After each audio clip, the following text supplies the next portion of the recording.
Hello, everyone. I think it's probably good enough to start now. It's for 5 plus 4. Um, so I am Dylan Wildman. I'm the master of the moots, and with me today is Belinda Tan, the mistress of the moots. Firstly, I would like to thank you so much for attending this breakout session today. We're going to be talking a lot about the research process behind the mooting competitions. We're going to draw reference to the two previous sessions that we've had, the demo moot and how to meet workshop, and we'll touch on bits and pieces from each of those two sessions. Primarily, we're going to be talking a lot about the demo moot. If you did not attend the demo moot, don't fear, because Belinda has attached the document for you to quickly skim read, or after the session, even like go away and look at it in your own time in more detail. But that will be attached in the file element of the Teams of the Teams meeting. So yeah, we're going to be talking about that, and yeah, we'll have space for questions at the end if you feel like you want to ask any questions to us. But without further ado, we will jump straight into the deep end. Okay, so here is the demo problem. Can you guys see it? Can we see it, Dylan? Yeah. Okay. So this is just the demo problem from last week. As Dylan mentioned, I've attached it into our conversation, but if you have any difficulties, I'll make sure to get straight into it after this session.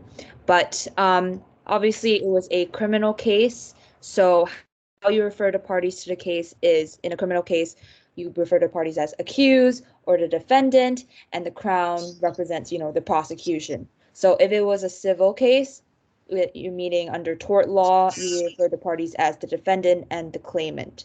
So this is just like how your mooting problems will look like in the uh, first year mooting competition. So just to summarize, what happened in the moot problem, you have to identify key contentious issues. So the first thing, the dog obviously showed aggressive tendencies towards the child. Okay, the grandmother offered to look after her child, and it's already established that the dog should not be around the child. So when, practice was when the owner, the grandmother, was around the dog, she was, attentive, but when the grandchild and her mother Abigail visited, she would always put the dog outside because they were scared that it might attack the child. So on the evening that she decided to take care of her granddaughter, she was listening to the radio, she was drinking, she was smoking cannabis while taking care of it, which is obviously the main issue because that's not normal and that's not what you do when you take care of somebody. And due to her intoxicated state, she forgot to, close the back door properly. And because she forgot to close the back door properly, the dog went inside and the dog was able to gain entry. And then the dog attacked the child. And before, I mean, it was really, really late already. And she didn't notice because the music was too loud. And obviously, she heard the screams of the child. But by that time, it was already too late. And the child was pronounced dead. The first instance is honor Judge Cohen's direction. The fact that the defendant did not foresee death or serious bodily harm is not an important factor when assessing whether a defendant has grossly breached their duty of care. Thus, it amounted to gross negligence manslaughter. So the grounds of appeal and the reasons why they're important. So the grounds of appeal are the most important part of your case. You need to be able to prepare this in such a strong way because you want to start as you mean to go on. You want to show the judge that you know exactly what you're talking about. You don't want to put yourself at a disadvantage by poor presentation or by or by convoluting what your main argument is. So the three key ingredients, as it were, to make sure your grounds of appeal are as successful as possible. You need to make sure they are clear, brief, and very persuasive to be able to very easily convey what you want to say in a limited amount of words in a very succinct manner. Okay, so here's a comparison of what a good example of a ground of appeal looks like and a bad example. So a good example, as was used by the appellant in the demo moot. By the way, a lot of you guys can check it out on our Law Society YouTube channel. So we've recorded the sessions in case you missed it. And I know a lot of you guys have seminars right now, so don't worry, these sessions are recorded, so you can always refer to these when the time is needed. So that's just a little side note. But here's a good example. What the appellants said was, okay, the judge had not properly directed the jury that foresight of death um, should be accounted for in terms of amounting to GNM. Or you could say the judge had erred in his direction that foresight of death is not included. A really, really bad example is when you say, okay, the judge messed up. Okay, he messed up and he misled the jury. It was a stitch up. So obviously you can't say things like that, or you can't present your arguments that way, because obviously it's not respectful to the judge, it's not respectful to the court, and as we've touched before, you need to maintain etiquette not only in your advocacy, but you also have to maintain all these formalities when you present your arguments. So this is what the appellants used in the demo moot. So it says, as observed in the Crown versus the Crown and Adamaco, it was not properly directed to the jury that foresight of death is an important factor. And then the second ground of appeal was that, okay, in order to establish criminal liability, the facts must be that, okay, the negligence of the accused, namely Nestle Toll House, was beyond a mere matter of compensation between subjects, and showed such a disregard for life. So that is the test that you apply.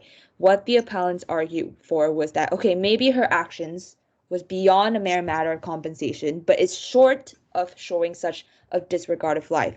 Basically, in short, what they're saying is that, okay, her actions aren't so extreme to the point that she should be held criminally liable. So as I mentioned before, the previous slide is what the appellants argued for, and the respondents, it's pretty clear that the law and the case facts are on their side. So what they can argue is that, okay, it doesn't matter or not whether or not she can foresee the death, or it just doesn't matter because she owed a duty of care and she breached that duty of care. So what do the facts show? So the issue of mens rea amounted to gross negligence manslaughter. So this is where you look at your case problem and you're able to immediately identify the key statements that have been said that should be ringing alarm bells to you, and you should be highlighting or making a key note of. So first and foremost, the fact that she agreed to look after her granddaughter. I'll speak about this in more detail in the upcoming slides, but you should be able to recognize this existence of a duty of care between the two parties. So that's the first thing you would want to identify through that first quote. Secondly, listening to radio, drinking and smoking cannabis as was her custom. So almost a tricolon of negligent acts. So you need to be able to see this and then relate this to the first ingredient, the fact that there's a duty of care which has existed, and whether she has breached this duty of care through her negligent acts. Due to her intoxicated state, she omitted to close the door properly. Again, as just a further illustration of her negligence. And because of the volume of music she was listening to, she didn't notice that the dog entered and proceeded to the living room. Okay, so in terms of researching the law, a good place to start is the case named in the ground of appeal. So if there's any cases mentioned in the moot problem, that is a great start to how you can research. So obviously in our demo moot problem, Adamaka was the case that was mentioned. We're researching into the legal concept. So I touched into this again before in the How to Moot workshop, but I'm going to talk about it again because I think it's that significant. So textbooks and practitioners' texts completely very, very, very useful when you're in the research process behind the mooting competitions. Again, the online bite-sized resources like eLaw resources and Law Teacher, but it's important to make sure that the law that is being used is good law and the cases haven't been overturned by a new precedent which has been established by a more recent case. Do not use class textbooks as authorities, only practitioners' texts. Understand the case, find the ratio and the obiter, and key quotes for your side and the other side. It's always good to be able to anticipate what the opposing team will say, so that you're not thrown, whether it's a point that they say or the intervention by the judge. So you're able to, internalize the question, but not be so thrown off your path that you're able to understand and give a very good answer, which is relevant and leads on nicely to your next submission. The Housebory laws are available through LexisNexis, directing you to the relevant cases. And again, can't stress this enough, confirm the authority is still good law. Okay, so in terms of researching cases, the demo moot problem did include the case mentioned, but if there isn't any cases mentioned, don't worry about it. As long as you identify the area of law, you can just use key phrases, which I'll show you in the next slide. Obviously, you need to make a list of all the relevant ones, which I will show you how to do that through Westlaw. But yeah, you have to basically read the case report, find what judges actually have said, and use that to back your arguments, as Dylan mentioned, using quotations and also quotations that the other side will use. So here are some keywords that you can use. Okay, so obviously when you were talking about duty of care, the grandmother agreed to look after her daughter. Okay, so you can just search up on Westlaw, duty of care. That's one of the key phrases. You can use, okay, there's an issue of mens rea. Search up cases on mens rea. Then foresight of death. And then the main issue to this case was, okay, the importance or non-importance of foresight of death when you assess GNM. So here's a little way to do it through Westlaw. We recommend Westlaw because it is way easier to navigate and it is more updated and it's just easier to navigate than LexisNexis in our opinion. LexisNexis is a really good legal database as well. So you can use that as maybe your secondary legal database. So obviously in the case, they also provide, if you have cases, they also provide keywords. So you can search up duty of care, manslaughter by gross negligence, recklessness. So these are keywords that you can also use if there isn't a case mentioned. And if there is a case mentioned, like in Adamaco, you can also use these to find subsequent cases. But an easier way is that on the left menu, you can see the table of contents. You go click under primary references, key cases cited, and you can see the Crown and Seymour, the Crown and Lawrence. So you can just click on these cases, find quotations that would support your submission because, yeah, and I would really recommend just using this. It's just saving your time and it just goes directly because it's all related and it's what's mentioned in Adamaco. So the train of thought, this is something that's really important when you're writing down and you're planning your submissions. So first and foremost, identifying whether there's a duty of care. And as we've said extensively, yes, there's clearly a duty of care between the grandmother and the granddaughter, hence to why she's in a situation where she's looking after her granddaughter. Secondly, identify whether there's a breach of the duty of care. So that could be related to the fact that, she's self-volunteered to, have copious amounts of alcohol and marijuana, cannabis, and she's playing music in a very, almost obnoxious manner to the point where she isn't in a capacity to even notice that the dog would have came in. So the third thing to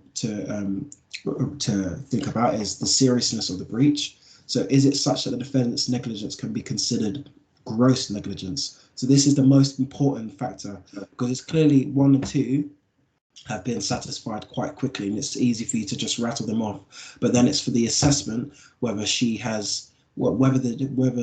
breach of the duty of care is so serious that it will be considered gross negligence and therefore will, kind of incite criminal liability. So the mens rea key point. So there is some debate as to whether negligence can be properly considered as a mens rea. The Eternal General Reference number 2 of 1999 states that it was not a form of mens rea, as it can be established without the jury having to look into the state of mind of the defendant. This leads to the suggestion that, in this instance, offences are more properly classed as strict liability offences that require no mental element to be proved. So, as I said, yes, it's very important to be able to use authorities and use quotes from other cases and draw it in and include it in the relevant parts of the quote inside your case and apply it to the going forward. So here is the list of case law that is relevant to our problem. So obviously Adamaco. Okay. In Adamaco, it was decided that the jury must consider whether the extent to which the defendant's conduct departed from the proper standard of care. So what the respondents were saying was that, okay, she was drinking, she was smoking, she was doing all of these things while taking care of a child. So that's how you kind of like apply the law to the facts of the case. The previous case is the Crown abatement. So the guidance to the jury was that, okay, the negligence must go beyond a mere matter of compensation and show such a disregard for life. So what I mentioned earlier was the second appellant, the junior appellant, actually argued for how accepted the fact that, okay, she was doing X, Y, and Z, all these things, but it was not extreme to the point that it showed a disregard for her granddaughter's life. Therefore, she could not be held criminally liable. So that is kind of the logical progression that you kind of make. And then this is another case, Misra. In guidance to the jury, she clarified that a serious mistake or error of judgment is not enough to suffice for the criminal offense. So basically, the fact that she omitted to close the back door properly, that is not enough to establish criminal liability. So that's also one of the ways that appellants can argue their case. So just a little brief summary of what Adamaco is about. You guys will probably, you will definitely learn about this case because it's a very significant one. Basically, what happened in this case was the appellant was an anesthetist, and they were in charge of, a patient during this eye operation. And so during the eye operation, the oxygen tube was like disconnected, and then obviously the patient died. And the appellant, namely the doctor, failed to notice and of obvious signs of disconnection, and then therefore he was convicted of gross negligence manslaughter. So he appealed to the Court of Appeal, and then the Court of Appeal dismissed it, and then he appealed to House of Lords, and then House of Lords upheld his conviction. Why? Because in the Court of Appeal on the right, they posed that question to the House of Lords. Okay, in cases of manslaughter by criminal negligence, not involving driving, but involving a breach of duty, is it a sufficient direction for the jury to adopt the test of GNM as set out in the Crown abatement, as I mentioned earlier, and Andrews and Director of Public Prosecutions, without reference to the test of recklessness? So in this case, they kind of incorporated the test of recklessness, and if we look back into the present one, the demo moot, obviously she was reckless. She was doing X, Y, and Z. She was smoking cannabis. She was drinking. All of these things are signs of negligence. And so that should be accounted for in the circumstances of the case. So the Eternal General's reference, a brief summary into this is the fact that a Southall train crash, 7 people died in this instance. The driver was an experienced driver, but no second competent person was with him. The train driver and the train company were prosecuted on 7 counts of manslaughter. Now, this is the most important part to take away from this case. The fact that the trial judge, Justice Scott Baker, ruled that it was a condition precedent to a conviction for gross negligence manslaughter for a guilty mind to be proved. Also where the defendant was a company, the company could only be convicted via the guilt of a human being. So the most important thing, as you'll see on the right hand side, is the first question, whether a defendant can be properly convicted of manslaughter by gross negligence in the absence of evidence as the defendant's state of mind. So this is something that the appellants would want to really emphasize when looking into whether the defendant can properly be convicted of GNM, because As was said, the judge, was misdirected the jury, and her state of mind, her mens rea, wasn't considered. So maybe it's a question of whether that is enough to preclude any liability towards her.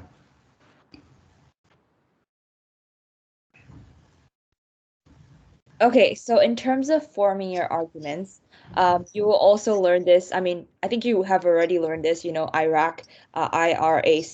You will have to apply the law to the facts. So this is mooting. Just a side note, mooting is great for essays, for, critical thinking. What you have to do is that you have to keep referring yourself to the judgment at first instance. So what Dylan said earlier, the judge basically just said, foresight not included when you want to test out GNM. So you have to read the judgment through and through. You have to use every bit of their judgment to try to use it to your advantage. Obviously, it isn't easy for the appellants. Objectively speaking, it is not easy. The law is not on their side, and the case facts are not on their side either. So the appellants, this is a great opportunity for appellants to just be creative. And as I will show you in the next slide, a very little refresher of the types of submissions, what the appellants can do. Obviously, we recommend you to just prioritize principal submissions, discussing the law, how it applies to the present case. Policy arguments can be used, especially when the facts are really not on your side, the law is not on your side. This is just a really good way for you to be creative in your arguments. So policy arguments are just saying like, oh, what the law should be, how the judge should rule in the interest of fairness and justice. So which facts to focus on as the appellant? So as Belinda was saying, two different arguments in principle and in policy. It's important that you understand the difference between the two. In principle, you can focus on the fact that the judge did not properly direct the jury, that foresight of death is an important factor because it misses the whole picture. So then this is what one might refer to drawing on the heartstrings of the judges and really emphasizing the positive characteristics of the defendant and talking about the fact that she took all the reasonable steps to take care of the daughter that she could, taking measures to safeguard Colette's well-being. So again, it's when you're when the case law and the problem question itself is quite stacked against you. It requires a lot of tact, but you need to be able to identify. Okay, I'm not going to necessarily talk about the negative things or the negligence acts that the defendant has done. And if I do draw reference to the negligence acts, I will say that yes, while she has been negligent in this regard, does her negligence, totally amount to an quote unquote absolute howler? Does it mean that it's sufficient to amount to gross negligence, manslaughter? So in policy, again, it's impractical to refute foresight as an important factor, as it will lower the threshold to criminalize anyone. So the practice direction, the judicial precedent, says that the lordships recognise that too rigid adherence to precedents may lead to injustice in a particular case and unduly restrict the proper development of the law. So the reason why that is highlighted is because, again, it just shows you how when you're advocating on behalf of your submissions, it could be a very good idea to drop in a quote from a specific case that holds relevance and then explain, using that system of IRAC, apply what you've actually added to your submissions and explain as to why it's relevant. So if you wanted to go off that principal argument and really talk about the fact that, as it said, if you're solely just focusing on precedent and just neglecting really mitigating factors or the circumstances or the situations of the case, it may lead to injustice. And then you talk about the fact that this injustice is very, very prevalent in this case. And if you're just solely convicting the defendant without any consideration of her foresight at all.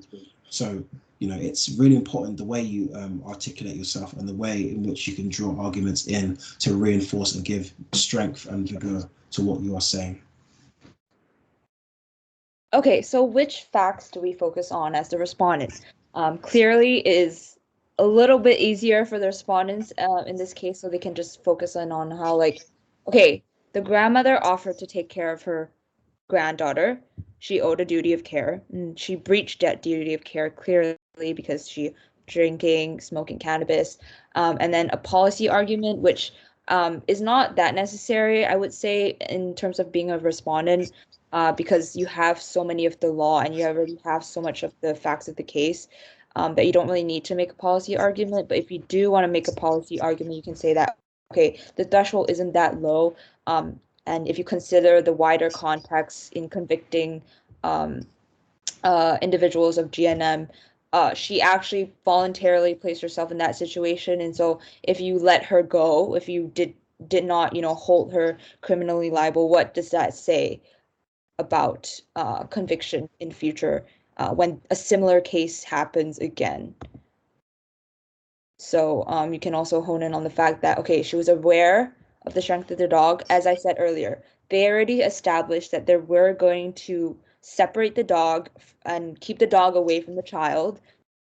Um, so her omission to shut the door was not only an illustration of her negligence, you kind of attack her character as well and say, like, okay, this is not a good indication of her character.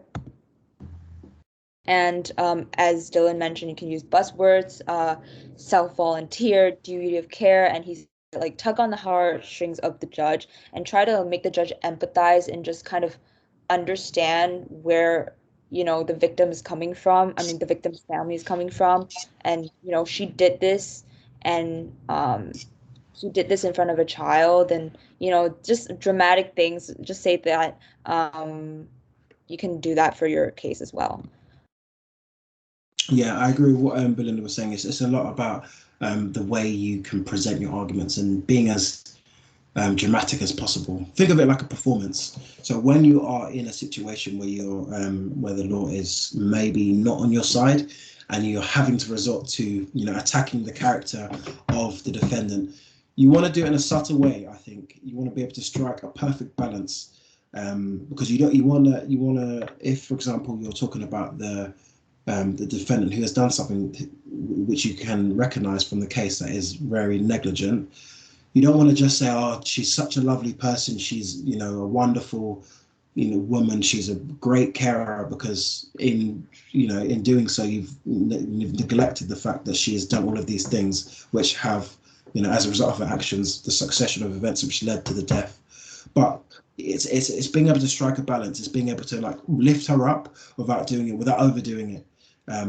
And it happens exactly in the same way, vice versa. You don't want to be able to like put the character down to such an extent that it's like, okay, well, maybe the judge will sympathise with the opposition. So think of mooting like chess in that regard.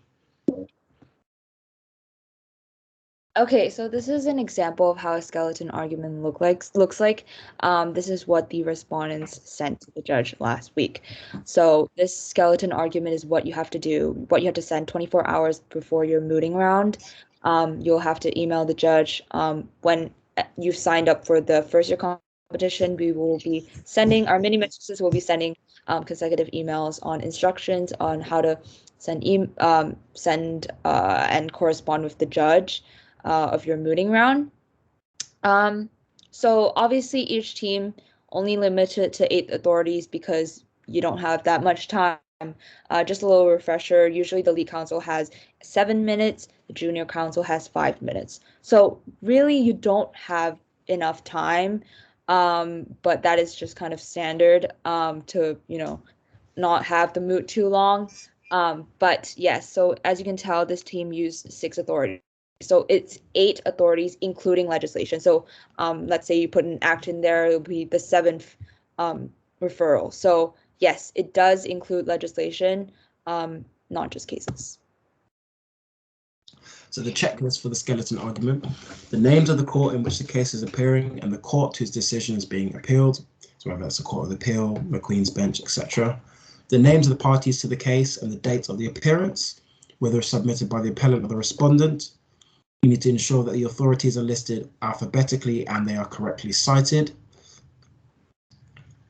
Furthermore, you need to make sure the submissions are relevant to the grounds of appeal and explained succinctly. You can go into more detail when you're advocating on behalf of your submissions, you don't need to say everything in your skeleton argument. Just be very clear and just precise. Invitation for the court to allow if the appellants or deny the appeal, the names of the lead and the junior counsel, and again, just making sure there's very neat presentation, just to kind of give the impression to the judge that you know exactly what you're talking about and you know that you're going to do a very good job. Okay, so in terms of assembling your bundle, this is the website that we recommend using. So it's smallpdf.com. We touched on it not too much in detail last week, but here's how you do it. It is very, very easy. Okay, here's like a few diagrams in case like you're like technologically challenged or something. This is how you kind of do it. You press merge PDF. So obviously you and your partner will not, I mean, you'll be using different cases. Sometimes you'll share cases, but when you use different cases, this is how you merge your files together. So if you're the lead appellant, you're going first. So you will upload your files first, and then your junior appellant will later add on to it. Obviously, you can still edit it here in the next slide. I can show you. So after you like merge your PDF, like after you've added all the necessary files, you can still edit it, and then you can switch around like the files and like see, okay, the table of contents needs to be in the beginning, the skeleton argument needs to be in the beginning, the case problem needs to be in the beginning. Yeah, how you have, this is really important. This is really good to, number your pages, because when you refer the judge to the bundle, here's the really important part. When you refer the judge to the bundle, you don't refer to them for the page of the case law report. You refer to them for the page of the e-bundle. Obviously, the first year is e-bundle. Safety environment, not really. But yeah, so you press on the text box here, as you can see, and then you can put the number that's for your page. So you say, okay, please refer to page 1 of the bundle, because you all know that case law reports actually have numbers, right? So you don't actually refer to the judge for that number. You refer to the judge in your own in your own number. Sorry about that. So here is what we touched on last week. Just a really quick refresher. This is how an official law report looks like. This is how a database version looks like. So for the official law reports, you can download from Westlaw, LexisNexis.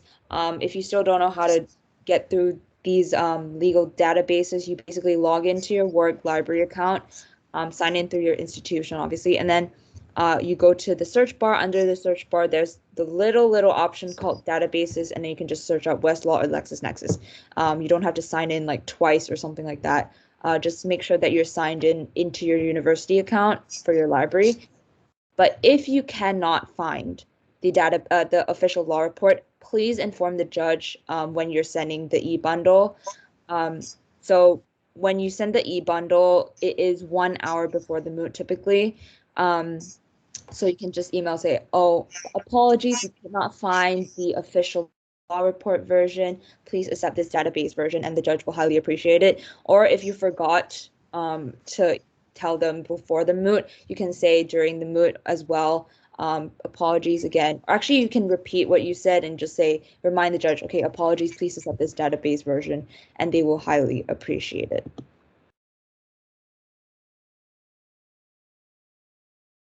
The bundle checklist, the paper bundle. When printing legislation, be sure to print the version as of now, not as enacted. Legislation is continuously amended, so as enacted legislation may be out of date. Everything else in terms of journal articles, dictionary definitions, news articles should be printed off in full and included into the bundle. Please put your authorities in the order which they will appear or be used in the moots, not alphabetically. That way it's easier for both you and the judge to follow, really, because it prevents you from getting into a situation where you're unsure where the relevant pieces of information you'll refer to is. Okay, so in terms of highlighting relevant sentences, this is an example from the e-bundle that we received last week. So as you can tell, the mooter highlight it just like 1 or 2 sentences, like just 1 or 2 lines, actually. That is what we want. That is what the judge wants. If you're going to highlight, let's say, the whole paragraph the whole paragraph 44, from a number to, the end of quotation of Lawrence, you're forcing the judge pretty much to read through large of text while trying to understand your argument, and you're on a time crunch. He or she is doing this simultaneously. This is not good. Just highlight according to, like, succinctly. Make sure that you just get to the point. Make sure that the thing that you're highlighting is just supporting it. You can elaborate on it. You don't have to highlight the whole thing. It's the same as when you read textbooks. You don't highlight. I'm pretty sure a lot of us are guilty about this. You don't highlight the whole text, obviously, because that's not the point. You're supposed to remember or know the important points of, the passage. So it's the same with mooting. Don't highlight the large chunks of text. If you cannot highlight, you can just say, okay, page 33, paragraph F, or in this one, paragraph 44. So this is how you can refer the judge to your case and your quotations. So dividers and page tabs, which are not applicable for e-bundles. Please use page dividers in order to separate your authorities. Each divider should have a different letter or a different number on it, which will be the letter of the tab which you refer to the judge to. This is just to make it so much easier for you and for the judge, so as to not lose momentum when you're in the middle of your submissions, because there's been situations where you'll be unable to find it, and then you'll be scrambling through and you just lose your train of thought, and it will show, because everything after that will just be affected. Your pacing, the arguments that you make, maybe you forget, maybe you get a bit flustered. So something as simple as having dividers and literally page tabs to just really compartmentalize everything is very easy. Is a very easy way to keep yourself organized. Along with that, not applicable for e-bundles, but it's the sticky page markers. Very good idea to use sticky markers to help direct a judge to a specific page. And the page numbers as well. Make sure you've numbered pages clearly, especially for the e-bundles, as you will be referring to these page numbers rather than the ones in the case reports. Note that rules for bundles vary between external competitions. This checklist is only guidance for our internal competitions at work. Thank you guys so much for attending our breakout session today. We really hope that it was very beneficial to you, and that you've taken a lot away from the research process as behind the competitions. Sign up for our first year competitions. On the left hand side we've got the link, and on the right hand side we've got the QR code. The deadline for this is the 14th of October. We are really looking forward to seeing all of you there, because if you've made it to the third session, clearly it's like, okay, we know now that you want to get involved. So and if you're on the fence, I would say that it's so important now to step outside of your comfort zone, because that's the only way that you're able to see any sort of growth, is when you step outside of your comfort zone and you realize all of the transferable skills that you can just develop through just doing mooting and these advocacy-based competitions. So make sure you sign up for mooting, the deadline for which is on the 14th. For the first year competition, the deadline is on the 14th of October. And our next mooting breakout session, which will be focusing on performance and etiquette, will be on the 18th of October at 4 p.m. on Teams. So again, if you have any questions, don't hesitate to ask. Belinda or I, you can drop it into the chat now, or you can raise your hand.